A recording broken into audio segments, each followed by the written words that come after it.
morning. The Indian markets witnessed a very volatile session on Tuesday, but the day belonged to the FMCG stocks. Parent Unilever announced a buyback of around 23% in Hindustan Unilever for around 600 per share. This was the news which caused a rise in HUL, which moved up to 20% levels in the early morning trade but ended the day lower at 17% high. This move also brought a surge in other FMCG stocks, which also surged on the same day. Volatility was high on that day, as it surged more than 7% in the early morning trade. Finally, VIX settled lower at around 5% to 15.1 levels. This volatility was high on account of the RBI policy, which is due tomorrow. On account of lower inflation, the market, the streets are expecting a cut of nearly 50 basis point in the repo rates tomorrow.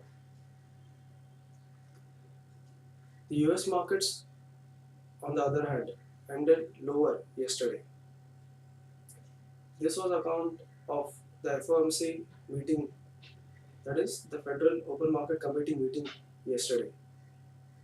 The Federal Reserve has decided to continue its $85 billion bond buying program, but has raised alarms, citing that this will be limited to the conditions in the labor market and inflations going forward.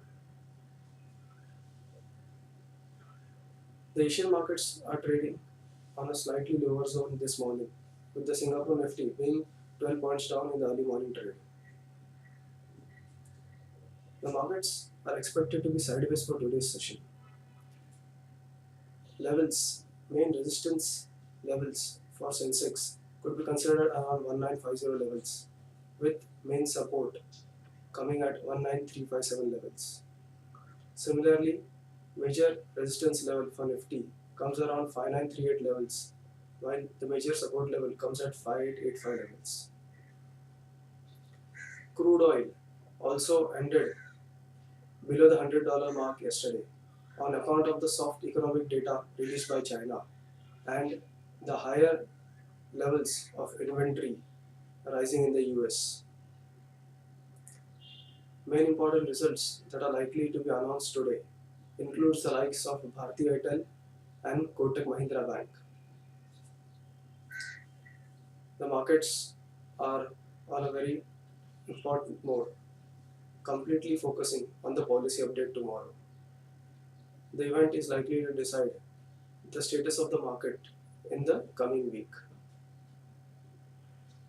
Thank you very much and happy investing.